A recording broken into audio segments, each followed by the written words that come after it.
Hi, everybody. Welcome to this week's Writers Chat. And this is the place we like to gather together as writers. We talk about writing for writers and by writers, and it's such a neat community here. So we're so glad that you're joining us either in the chat live today, or if you're watching the replay. Thank you for taking the time to take care of yourself as a writer and to use this wonderful gift that God has given you to share this good news of his kingdom. So welcome. We're glad to see you. Melissa and I are here starting today. We've got our other cohorts arriving a little bit later. And we're going to share, it might be a shorter version, we don't know, but we're going to talk, it's going to be our first book chat of the year. We're going to talk about the book Word Painting. And I'm going to start talking a little bit about the first couple chapters. I'm going to highlight a couple of the chapters. Melissa's going to introduce one of the chapters, and then we'll see if our other two show up. And if not, we'll do a conclusion and we'll go from there. So we were saying before we started the recording that flexibility is a great trait. And we're being flexible today. Mental flexibility, Deborah, or one of them had said, Becky had said, I think, mental flexibility. That was a good point. It's a good point. So anyway, Word Painting. Word Painting is, the subtitle is A Guide to Writing More Descriptively. I've got to tell you, the version I'm showing here is the older version. There is a newer, updated version too that's available on the internet. Very similar, but she has revised it. And who is she? She is Rebecca McClanahan.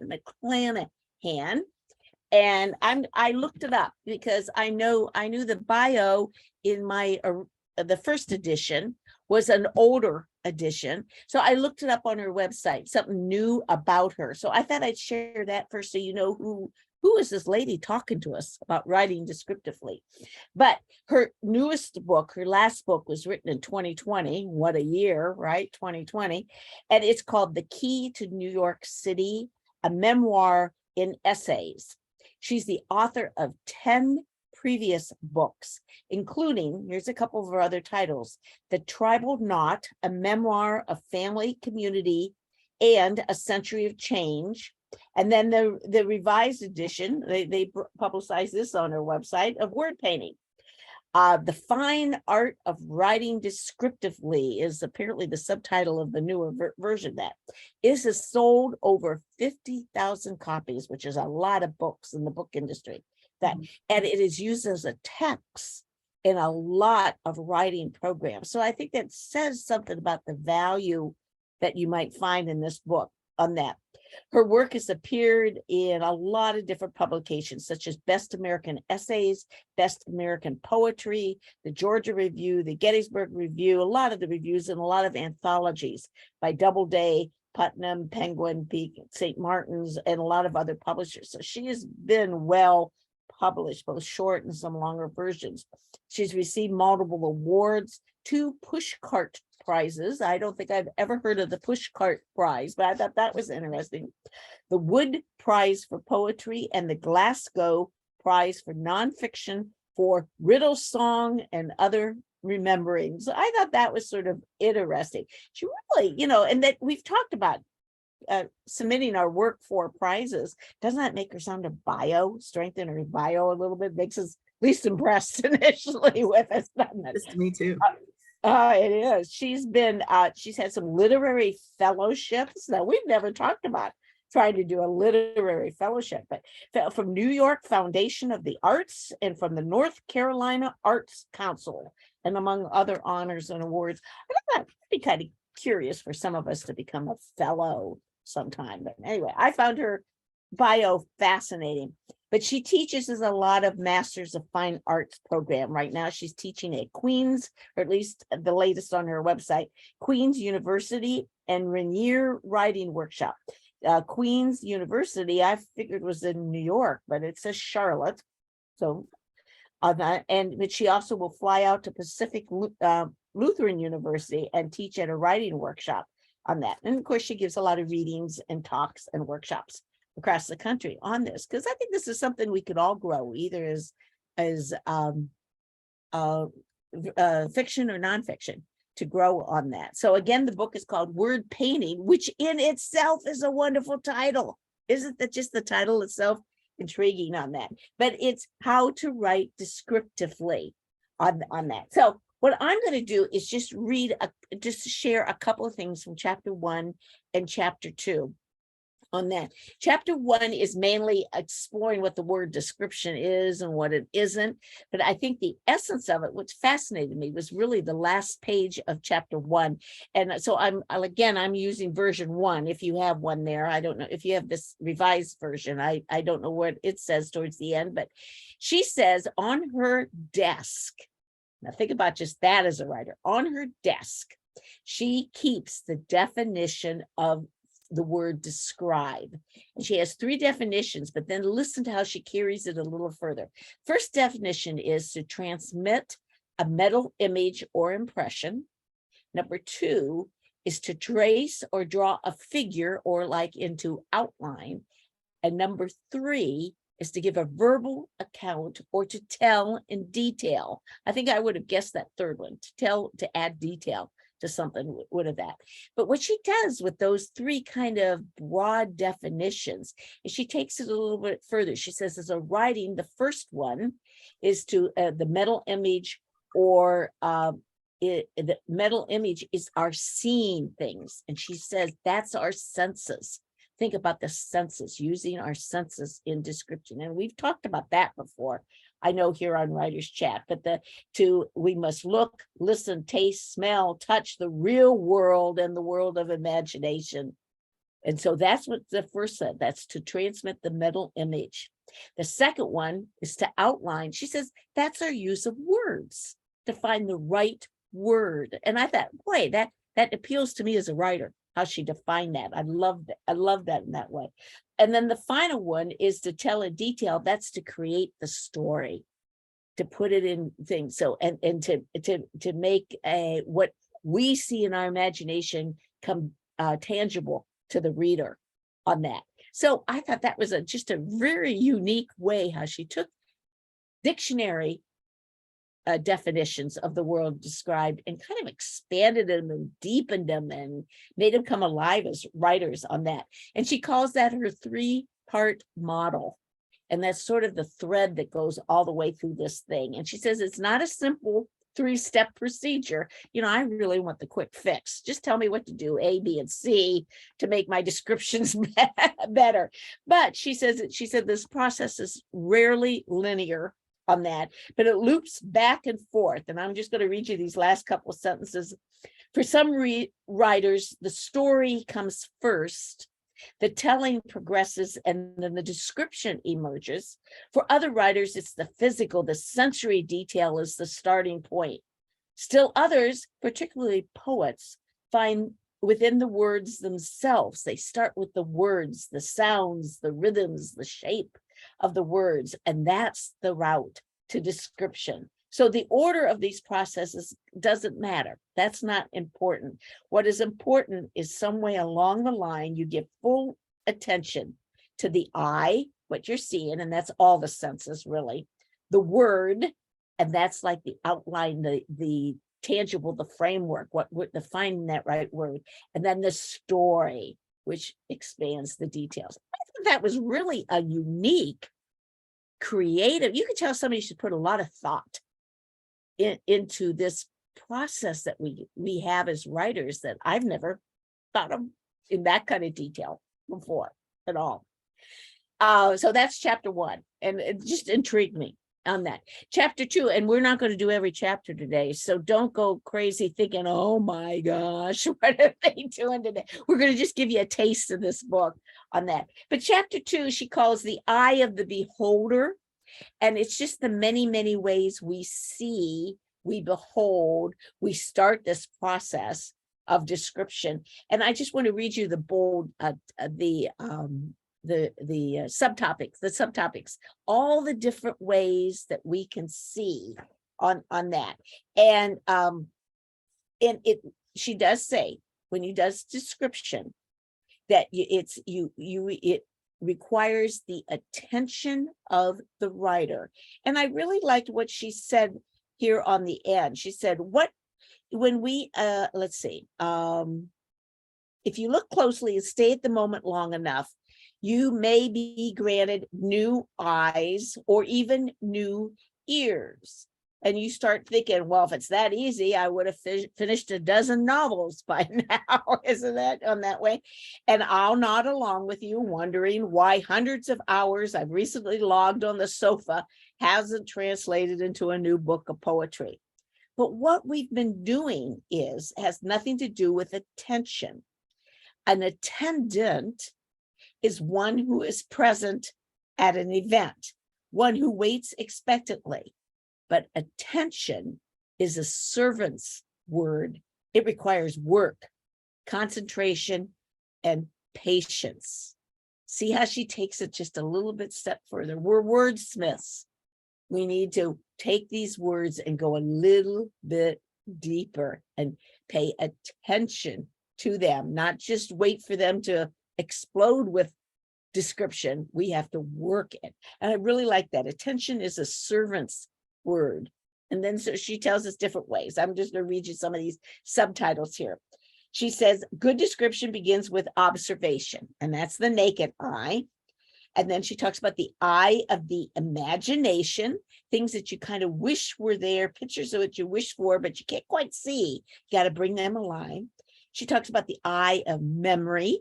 And boy, memory can be used for us as writers as a source of description, can't it? She talks about the growing eye, the third eye, which is the insight, which is finding those like words of wisdom within description on that way. She quotes, and this is, I'm going to go a little bit longer in this one, for Sister Wendy Beckett. Sister Wendy Beckett was the nun that you may have seen on PBS that talks about painting.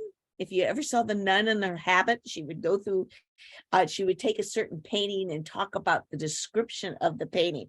I'm reading a book right now called Dearest Sister Wendy, which is a series of emails written back between her and Robert Ellsberg in the later part of her life when she was no longer going to art museums. And it's just fascinating. This lady, she has died since that book. She died, I think, in 2020. But fascinating mind, and she could see description. And she said, she wrote, most of her time was simply viewing art. Viewing, however, doesn't begin to describe her process. She calls her process quiet attention, looking with awe and wonder. And if you look long enough and hard enough at a painting, and for us, it'd be looking at a word or looking at a scene, if you look long enough and hard enough, it begins to take life on its own, and you are able to see the art, what they might describe as the inscape instead of the landscape, the inscape. So what is below the surface? I just thought that was fascinating, because I do try to write spiritual wisdom of seeing in a scene. And I thought, that's seeing with the third eye on that. She talks about the all accepting eye, which means seeing all aspects of what we are trying to see, what we're observing. And she writes about the child's eye, seeing it from a different perspective, or more simply on that. And she talks about the dream eye.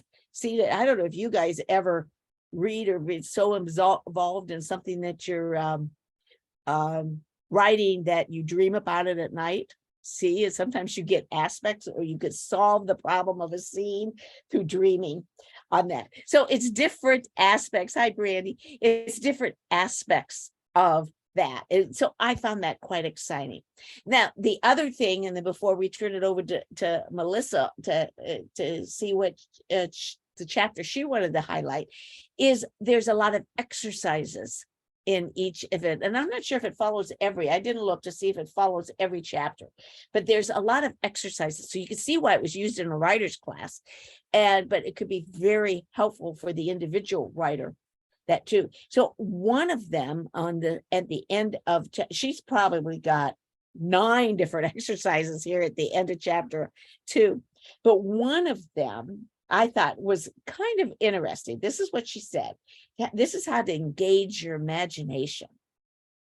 Eat, and it would be a fun one to do anyway. She says, eat the same flavor of ice cream See, right there, doesn't that sound like a good thing? In 3 different ways and in 3 different places. For example, eat the ice cream straight from the carton while sitting in the bubble bath. Can you imagine that scene in a book? I loved it. To out of the crystal goblet while sitting in a tree or under a tree, or eat it with your bare hands while in a dark closet. Then write the description of each experience. See how she's taken a common, ordinary kind of fun thing, put a little twist to it, challenges our imagination to stir it up, and then write a description of it. I think to eat ice cream with your bare hands. Can you think of all the sensory stuff that would come out with that? But in a dark closet, I imagine we'd have it all over us and dripping down us. But anyway, that shows you some of the delight, I think, in this book and how it's usable. And I just found, like I said, I enjoyed reading about her, and I found her intriguing and taking stuff to a depth and an imagination and hope as writers. It's a great tool. It's a great tool in that way. So that was kind of chapter 1 and chapter 2. Melissa, I know you looked at one chapter in particular and maybe a little bit of the other. Do you want to share a little bit about what you saw? Sure. I kind of took a glimpse at chapter 3 and I focused on chapter 6, and both of them, I think, have a lot of parallels. Like you mentioned, she has those 3 foundational descriptions or definitions of description.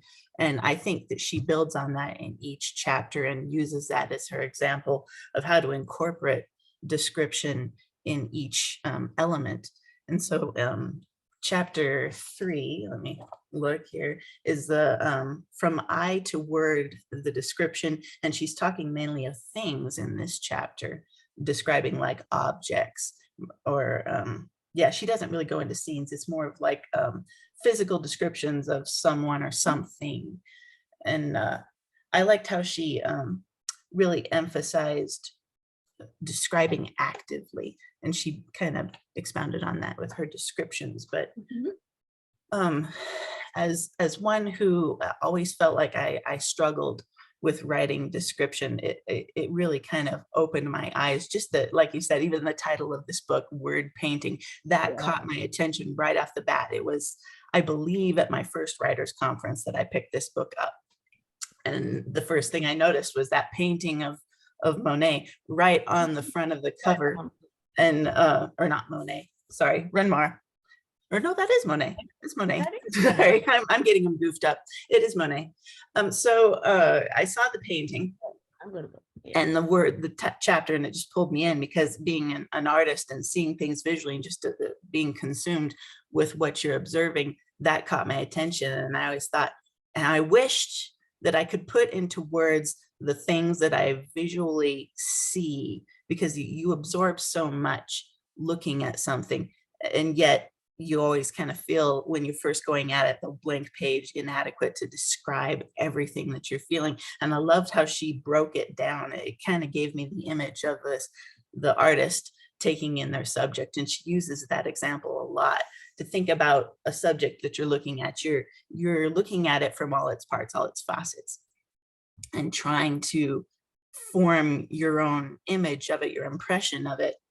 And you have to really spend more time observing your subject before you can actually get it down. In fact, most artists will tell you, you spend more time observing than you do actually creating. And so I liked how she broke that down into all of its parts. And so she suggested, in describing like an object or a part of a person or something about them, to start just listing all of the things that you see, and describing everything, the colors, the shapes, the textures, the sound it makes, everything that you can think of. Categorize it, put it in order, and then start to describe, and then break down your description from there. She used in chapter 3, I think, the description of what was it? I have to go back and look because I can't remember now. It's a piece of fruit. But it was an orange. An orange, or I thought An it was, orange. yeah, I thought she said tangerine, but they're both pretty similar. You know what? She probably did say tangerine. But yeah, breaking it down from all of its parts, and then describing it every which way you can think of until you come up with something that speaks to you, that stands out and describes it in a way that it gives you that emotional experience. And then eliminating the fluff really is what you're doing until you come down to that basic thing that really makes it evocative, that makes it stand out and touch your senses. Let's see. And she said that it can be applied even to, bigger things. She broke it down with the fruit, but then you could even apply it to larger static subjects like a forest, or this big landscape scene. You're just basically making a bigger canvas and describing it. And you still have to break it down to its most basic parts and how they affect you. The description might be a little much for some, but it's evocative. She talks about the guy, Jim Crace, uses spatial ordering in the opening to his novel, The Gift of Stones. And she says, notice how our mind's eye travels the landscape of the description, beginning with the top part of the father's arm and ending in the scar at the center of the stump. And here's the description that he wrote. My father's right arm ended not in a hand, but at the elbow in a bony swelling. Think of a pollard tree in the silhouette. That was my father's stump. Its skin was drawn tight across the bone and tucked frowning into the hole left by the missing lower joint. The indented scar was like those made in the ice by boys with stones, a small uneven puncture, wet with brackish pus. And that, wow, I mean, you get the visual all in that, because he broke it down not only in the physical description, but in relating it to physical action that gives you that visual image. And she goes on to do the same when she's describing characters in chapter 6. And that was where I really kind of honed in. And I think that both of them relate well to each other, because in the objects, she talks about needing to describe actively, always describing actively, and getting that imagination into the image. There, we got a description of an arm and an elbow, and yet we were engaged physically. We felt that movement. Wow. Let's It see. gives me hope that we could practice this, and grow this as a skill as writers. Definitely. Yeah, I agree. So in chapter 6, I liked it because then she also kind of brought in music and stage and acting, and that's kind of what I relate to the most when describing characters. I was just going to read the first little part of this to give the example before I hit the highlights of chapter 6, because I like the description in this as well. The first part of chapter 6, she talks about the Broadway composer Stephen Sondheim. And he was asked about his creative process, and he replied, if you told me to write a love song tonight, I'd have a lot of trouble. But if you tell me to write a love song about a girl with a red dress who goes into a bar and is on her 5th martini and is falling off her chair, that's a lot easier. And it makes me free to say anything I want. He said, as we've already noted, it's hard to write effectively about a large abstract subject, grief or anger or love, without first sweating the small stuff. And remember the student writer who demonstrated through a description of a small black button of grief over his father's death. In Sondheim's case, the concept of love is embodied in a girl, but not just any girl. This is a particular girl in a particular place, wearing a particular dress and drinking a particular drink. By the time the song is over, the girl may come to signify love, but first she has to put on the dress, take her place on the bar stool, and order a drink. And wow.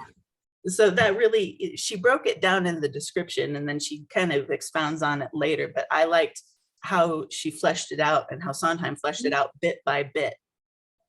And that makes it so much easier, because we tend to look at the big abstract, like you say, and it just overwhelms us. Like, how can I describe all of this? but then going in, honing in on those specific details, it makes it so much That easier. might be a good remedy for anytime we get writer's block when you think about it, because it's usually overwhelmed by too large of something. And then if you break that down and look for the sensory details, the descriptive details, that might help us over writer's block. It's a good point. Yeah, I agree. To even just to take one little object and just kind of sit there and describe it in your mind and Mhm. categorize it. Yeah. Yeah. So the first part about it, the character in our stories, just talking about the characters in either stories, songs, poems, essays, anything that you write, those characters, real or fictional, embody our writing. They are our words made flesh. I loved that description. There are words made flesh. And they can't exist until we describe them on the page. So in Sondheim's example, the first thing he did was to provide that setting, that bar venue where she goes and she sits. And next, you give your character weight and substance through significant details. Show the character, just like showing an object, in that state of activity. What's she doing? She's gone up to the bar. She's ordered a drink. Naming the character. This one might seem like a duh. I mean, just an obvious thing, but that's like one of the first things that we might go when we're creating a character. And if you're creating, you're writing a nonfiction story, you're limited to the actual figure you're talking about. But in fiction, the sky's the limit. So that naming of the character is essential because it kind of sets the foundation, not only in your mind, but for your reader. And you can be as broad as like the grocer, or in her example, as specific as Sybil Rumpel. I mean, that name, don't you get a mental image of this character just by the name alone? And she says to put as much care into naming the character as you would your own child, because this is the first impression that your readers get of the character, is the name. Well, oftentimes, not always, but oftentimes.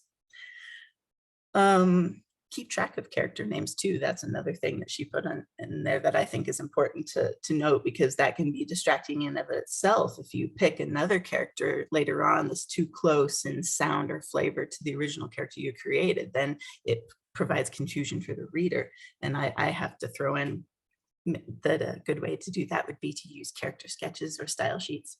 My own little plug there. But we've talked about that here. We've talked about that, haven't we? Yeah. So when describing a character, she says to be cautious of the all points bulletin approach. The listing all the details. He had brown hair and green eyes and pale skin, and just going off 5'10", and just listing all of the basics. And she said, the details need to appeal to the senses, like we talked before. Instead of green eyes, forest green or pea green, and those imageries also give you a bit more descriptors as well. But then, caution we should throw in there is don't depend too much on adjective descriptions, because then your character starts becoming cliche. And then you don't want to use too many details either, because it becomes overwhelming. Instead, to select only the descriptions that create the strongest, most revealing impressions of your character. I'm missing. I thought I saw something come up in the chat that was on the topic. Did I catch something? No, they're having fun describing grapefruit. You got thinking of tangerines and oranges, and so they're off on tangents of describing grapefruit, which is interesting. I think we've gotten people thinking with their imagination this morning. So we might have to do an exercise on describing fruit later. We should have brought one. Yeah. So then she goes on to talk about using sensory descriptors beyond the visual, like smell and sound. And that's, again, like we were talking before, but in the exercise she listed about that ice cream, that's forcing you to use your other senses, like eating ice cream with your hands in the dark. You can't see what you're doing, but you're sure feeling and smelling and experiencing the textures. And she talked about with a person, he smelled a fresh pine, or you could hear the clack of her loose dentures. Automatically, you get a visual about the character just from the sound descriptions.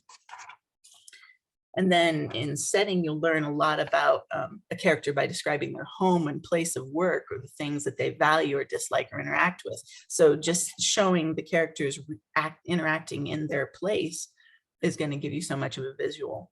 The movement in the place, that I loved her description there too, giving just a brief example, but it was so vivid that movement can be descriptive of the character too. You know, one character may flick cigarette ash on the carpet while another vacuums it up.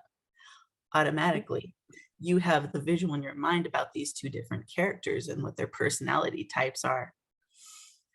And then action-based description brings a character to life, obviously. And now the fruit continues in the chat, and Becky's craving grapefruit. Yeah. I'm craving it now too. Yeah. They're planning their grocery list around today's writer's chat. What did you accomplish today? Well, we got our grocery list. Our evocative all hungry. description, Grapefruit and tangerine and grapefruit. And how about ice cream in a dark closet, you guys? You got to pick up a pint of ice cream while you're out there. I'll put that on your list, Becky. Maybe All a right. sherbet, then we can build on this fruit thing. Go in the closet and eat Yeah. some strawberry sherbet or something. Yeah. So we may add more. You never know what Brandy's going to bring. Well, and I've kind of come to the end of chapter 6, and the last thing she kind of hit on was describing the character's inner landscape, their perspective of something or someone else, which gives insight into the character.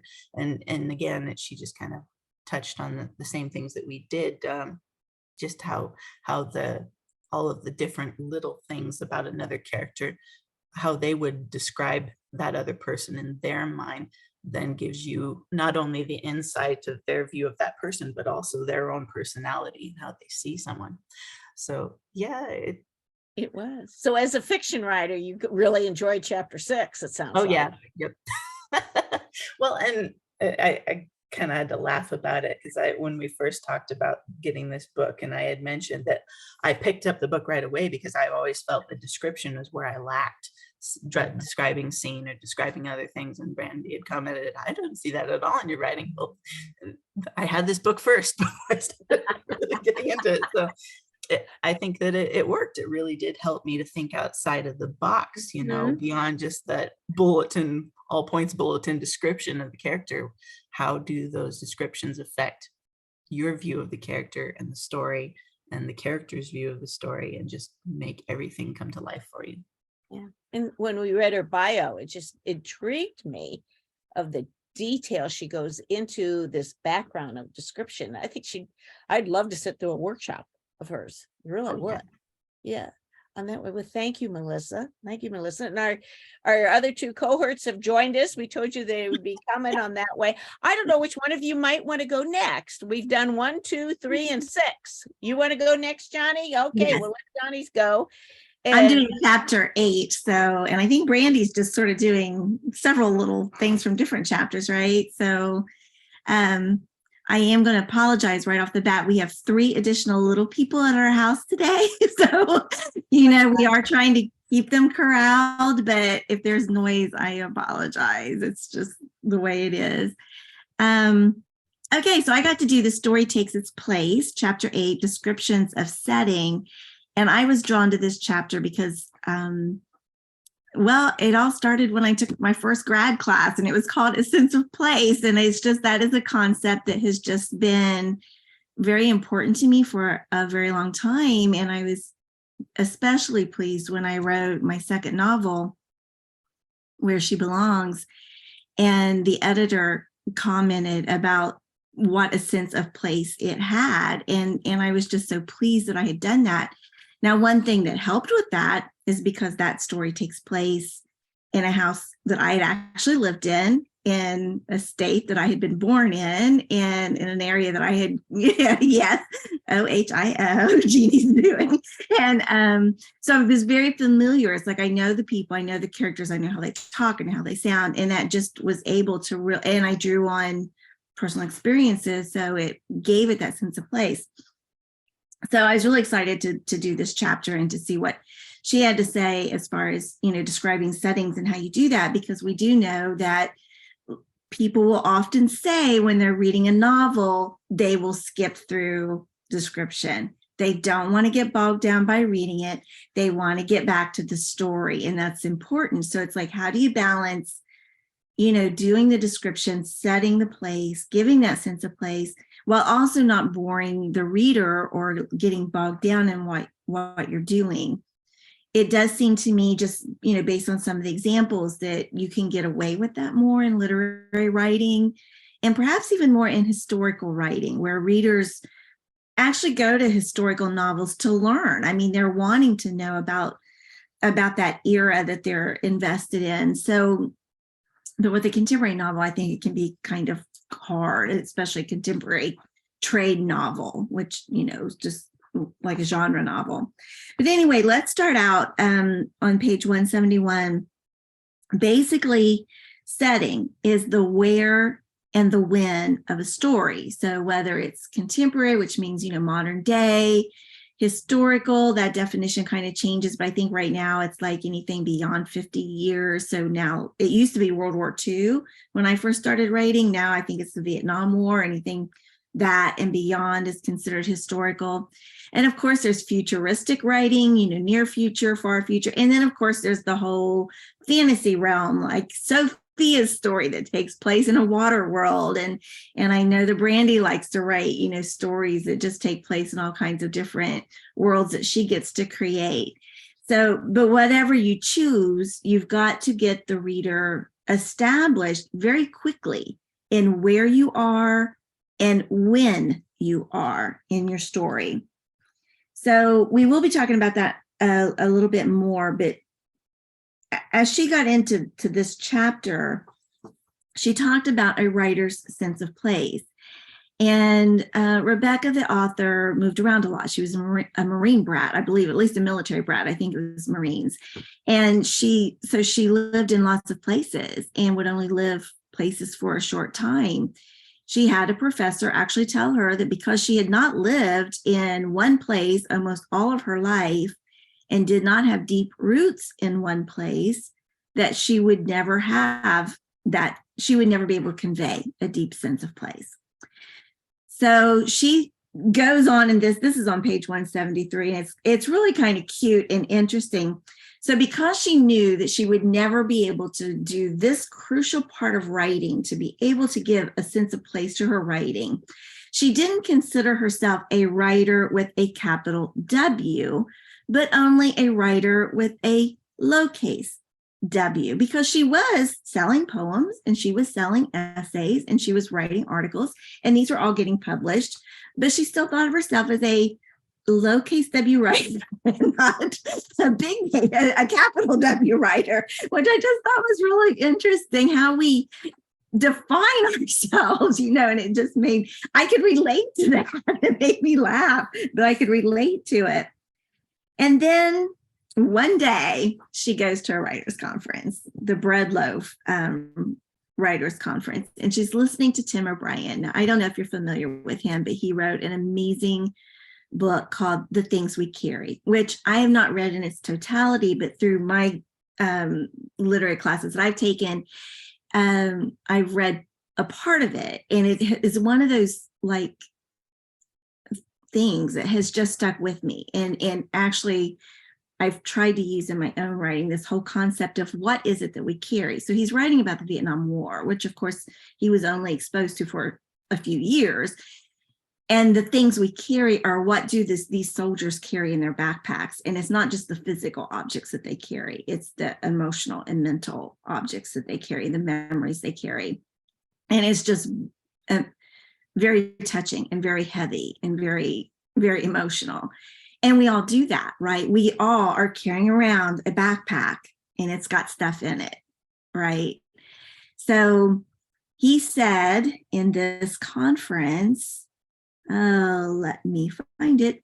It's not the amount of time you spend in a place that matters. It's the intensity of time. In answer to a question about how he had given the sense of place in this book and in his writings when he had not lived in Vietnam all of his life. She says it's like, it was a click. It was like, oh my, this is true. I can write an essay about my time I think she says in South Carolina, in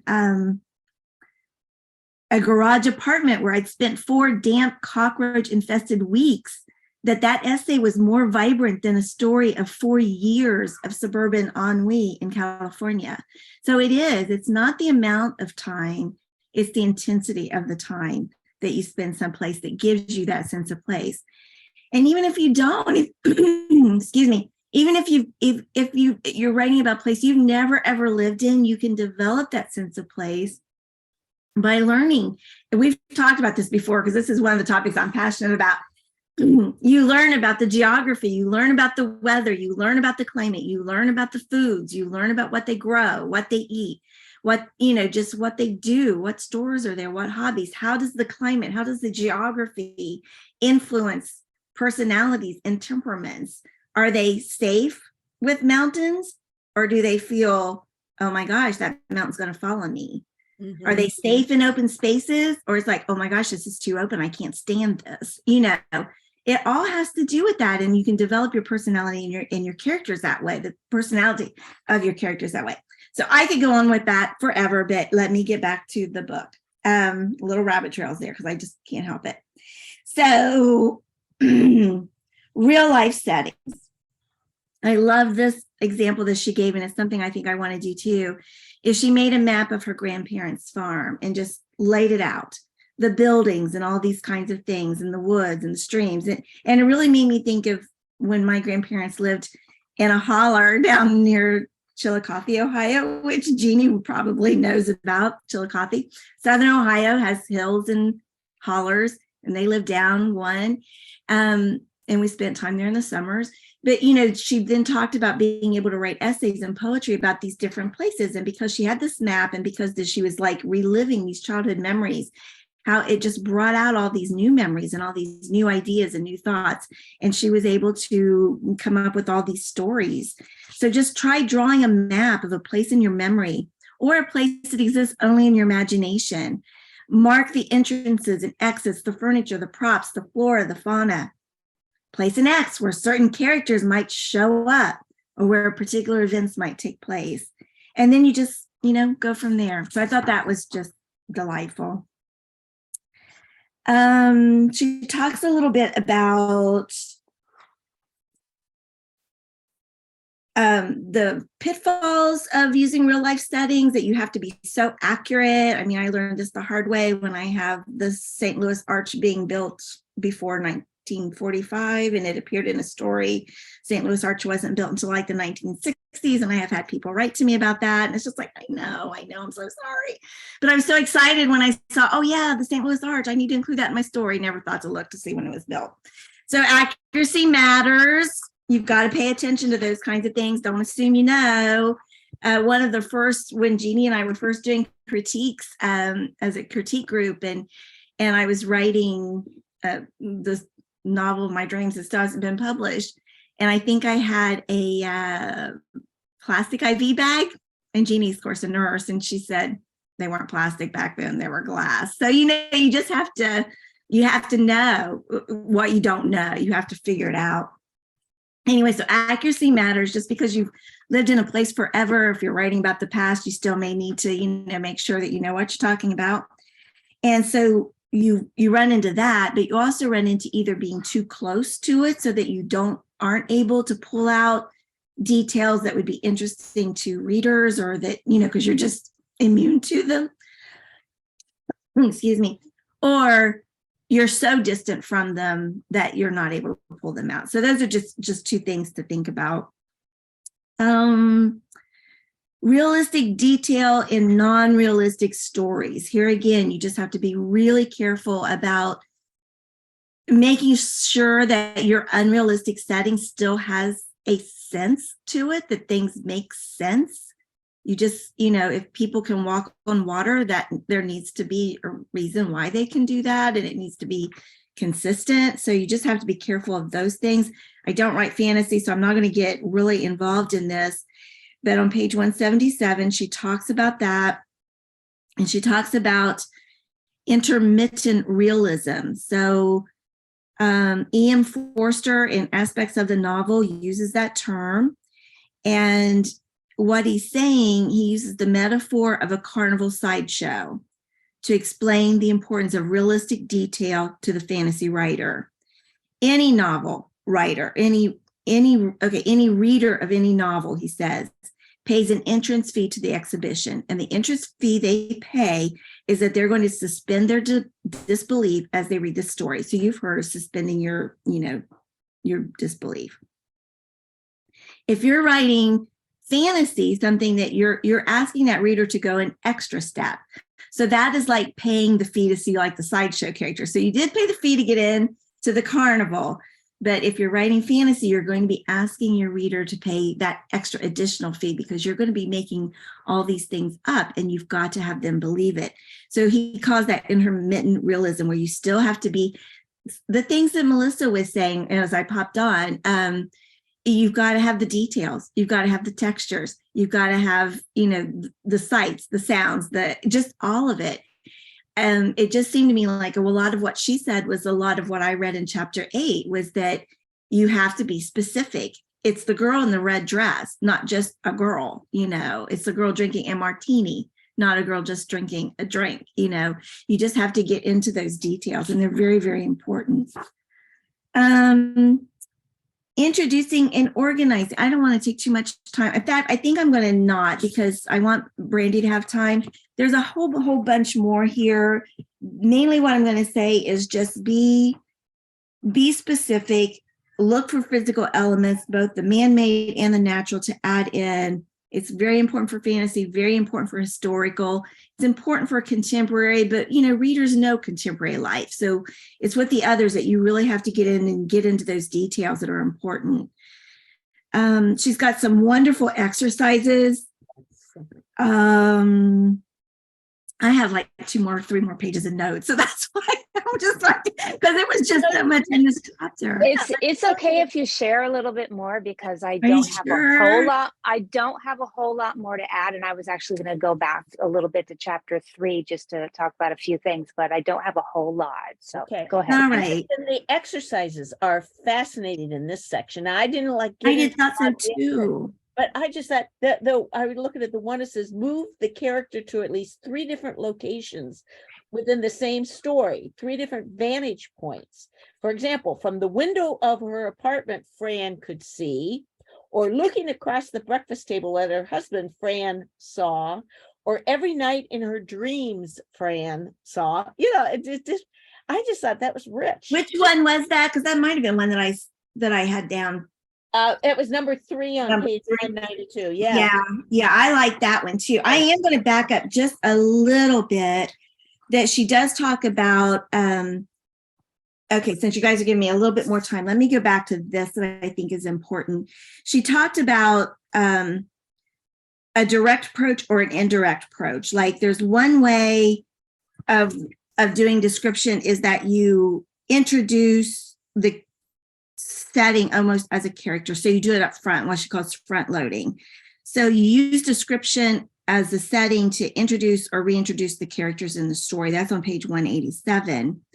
And then she goes on to 189, use the setting to reveal the character's emotions and to move the plot along and even to suggest the story's theme. So there's like 2 different ways you can do it. If you start with the setting, you've almost got an omniscient eye to begin with. And then you, and again, that's usually more literary writing.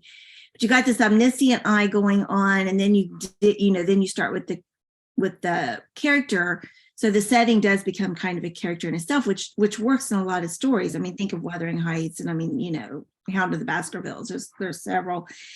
But if you use the character first, you introduce a character first, then you want to see the setting within that, in that person's point of view, and that's very important is to keep. So these exercises, like Jeannie was talking about, are very important in learning how to write description from a particular person's point of view. So she sums all this up where we talked about in the beginning that setting is basically the where and the when of a story. So I'm going to read this quote from page 199.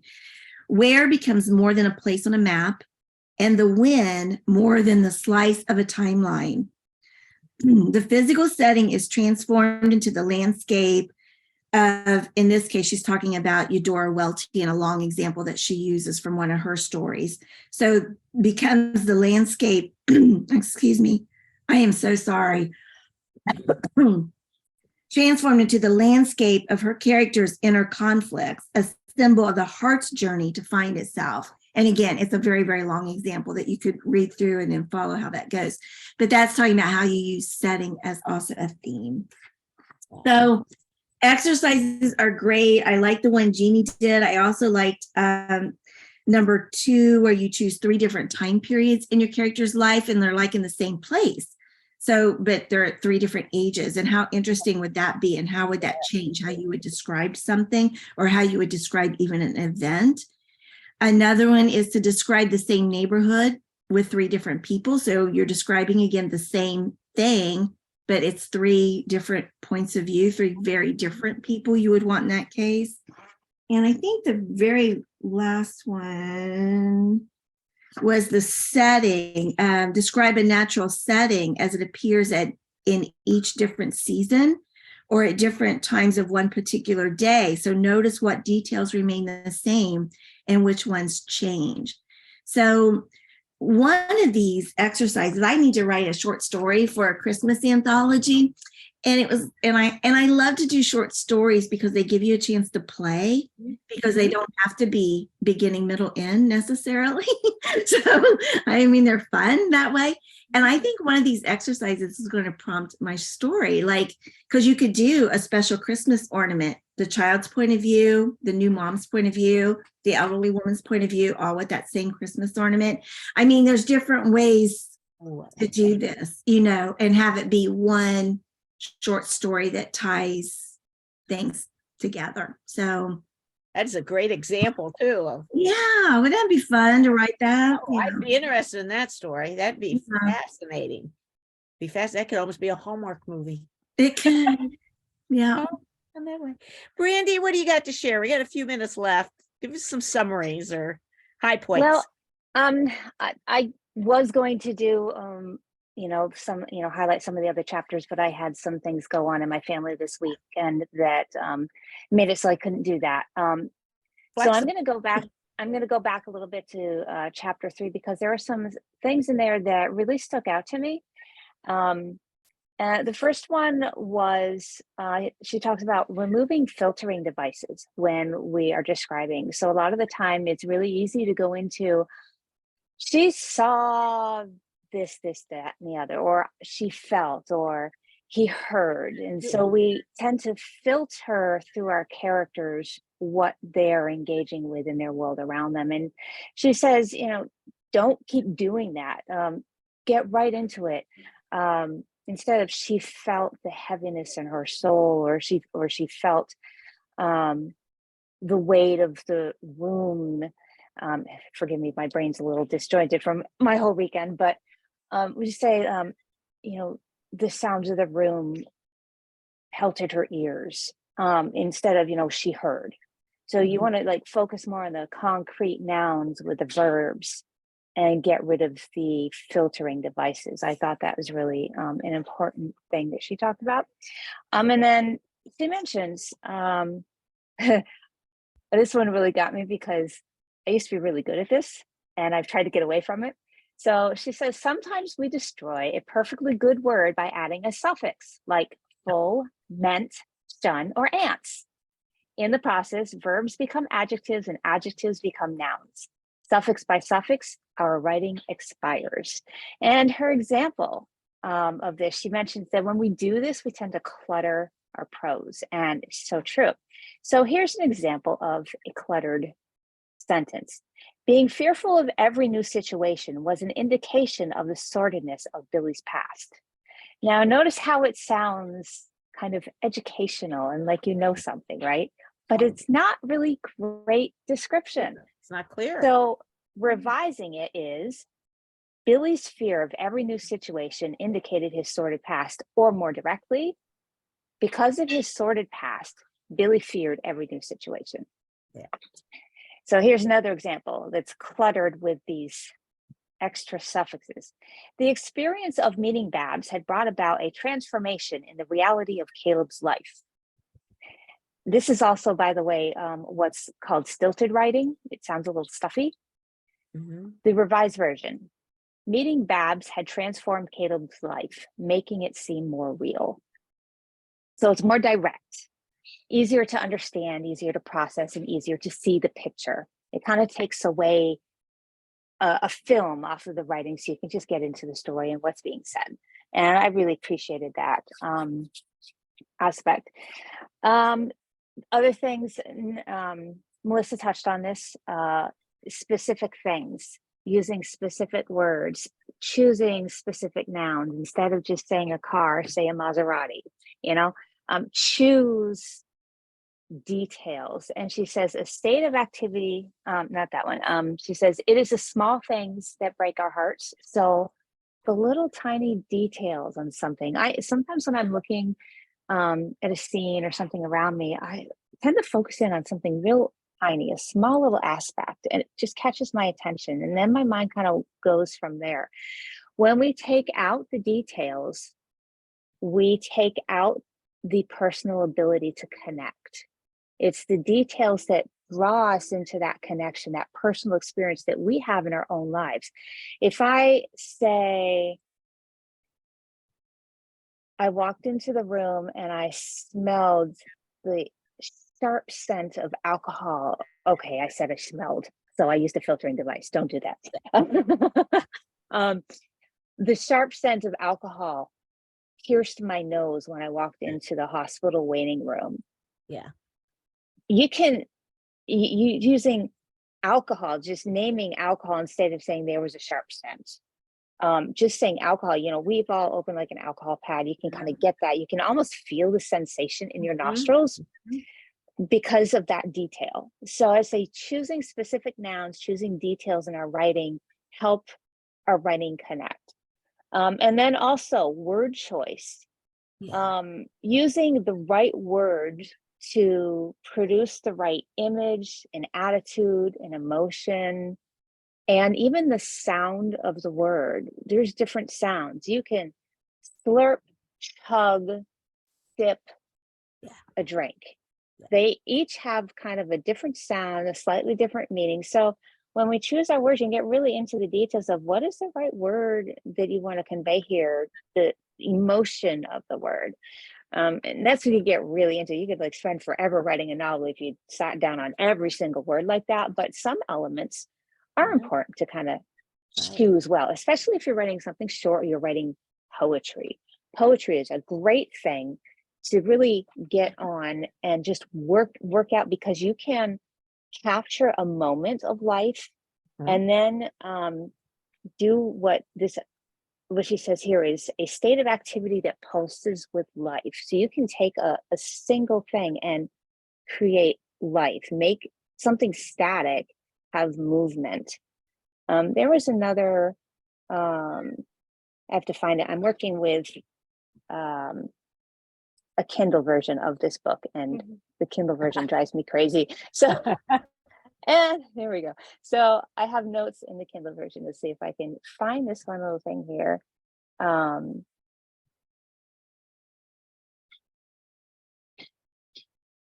Taking a minute. I might not be. Oh no, see my Kindles. I much prefer hard paperback books because it's easy to find your stuff. But one thing I did last night, I was in emergency department last night, several hours. I spent 3 hours alone in the waiting room, and I opted not to pull out my phone, and I opted not to sit, which means you have to occupy yourself. Yeah. And so, I was kind of thinking a little bit about this book, word painting and description and observation. All description starts with observation. Yeah. And as I sat in the waiting room last night, I think I read every wall panel, every pamphlet. I observed every nook and cranny of that emergency department. And of course, it's not being the first time I've been in there. But I'm like, okay, well, I'm going to just really look at something on the wall. On the floor of this emergency department, there are 2 sections where there are 2 words written, and they're blurred out because the ink seeped into the concrete. And I kept staring at them and staring at them, trying to decipher the words. And I could see a K in one and a V in another. And trying to figure out what these say. One of his words and kind of looks like lake, and the other one kind of looked like Brian for a minute. And then I'm like, no, that looks like brace. But it's all like, all the lettering had just scattered into the concrete, so you could sort of make out, and your mind plays tricks. And I got there looking at this and thinking about it and thinking, and then it got me thinking about who wrote these, who left this here. Did they do it on purpose for the people in the waiting department that's maybe sitting there that don't know what's going on? In our case, we didn't know what the cause of why we were there. It kind of reminded us, like, this is like ironic. This to be sitting here and observing this thing in the middle of an emergency department and saying, I can't really make out the words. The doctors can't really figure out what's going on, but the power of observation is where word painting begins. And I would say the next time you're out somewhere, whether you're in an emergency department or you're waiting at the grocery store or some other place where you have to wait, don't take out your phone. Don't sit down if you can. Pace about, look around, let yourself talk to other people. I talked to some people last night. Observe, interact, because that is what feeds your ability to describe and paint word pictures. And from that pool, you will be able to write. So that's my. Can I add just a little bit to that, Brandy? Absolutely. That's Absolutely. good. But also, I would suggest that as you do this, and I know now you've got a lot of sensory stuff coming in, also pay attention to the changes in your body. Like if you talk to one person, how your body feels. Maybe you talk to another person and you realize your body is feeling different. When you're standing by that wall trying to figure out what those words say, try to also, at the back of your mind, think, what's going on with me? What is my body doing? Because I'll add to that. Yeah. I'll add to that to say that 3 hours of standing in a waiting room makes your back begin to ache, and your back starts to arch, and you're like, am I standing properly? And I became very aware of that. And a couple points I leaned against a ledge where there's the window, and leaning there, it alleviated it. But I became aware of my body as I was doing it because I would not let myself sit down. So if you allow yourself not to be comfortable sometimes, you will gain extra insight that you can use. Yeah. And it is important because your body and your emotions all kind of go together, and then you're so. And that's going to how you do your characters. How are they standing? If, like you said, arching their back and all that. I remember once when I was wanting to see what it felt like to have your hands tied behind your back. So I laid on the floor and put my hands behind my back. And it hurts up here. Did you guys know that? It hurts here if you have your hands tied behind your back, which I would not have known if I hadn't tried that. I have a friend who tried to see if she could get her feet out, like if her hands were tied behind her back, how hard was it to get her feet out? But that's so she can put that in the story. So, just try these things. Oh, that is amazing. Amazing. Well, Brandy, I hate that you had spent most of the night in the emergency room, but what a powerful way of summarizing you've given us a powerful story. Pull this all together, which is just amazing. So I thank you guys. And I thank you guys for being here today. Melissa, you want to tell us about next week real quick while we still got the recording going? Oh yeah, Bethany Jett's going to come back and talk with us about the perspective of everything from the agent's side of the desk. Learn a little bit about the literary agent's view and when your submissions and all of that good stuff. So yeah, we're very excited to have her come back and join us again and share. Yeah, we are. I just got a text from Bethany because I was saying, are you still on for next week? Because we're about ready to announce it. And she said yes, but she did about having questions ahead of time. So maybe if you have questions, maybe we can set up a thread in the chat so that they're together. So we'll do that. Well, I'll do that when I get off here. I will put agent questions. And then if you, in your comments, if you have questions, if you Yeah, could put right. it. And we always love having Bethany. She's always a wealth Yeah, of it's gonna be fun. knowledge and experience and enthusiasm and passion, which we all need to keep going. And I hope you guys pick up this book. A couple of people said they just got the book. Now they're excited about reading it. Yeah. And this was a great book for discussion. I think each of Mhm. us individually got some stuff out of it. And I think hopefully we shared this with one another today. And we're glad you were with us today, or if you take the time to watch the replay. And we're glad you're always with us. And we'll wrap up the recording, invite people in the chat to come on in for some final discussion before we leave. So bye, everybody. See you next week on Writers Chat.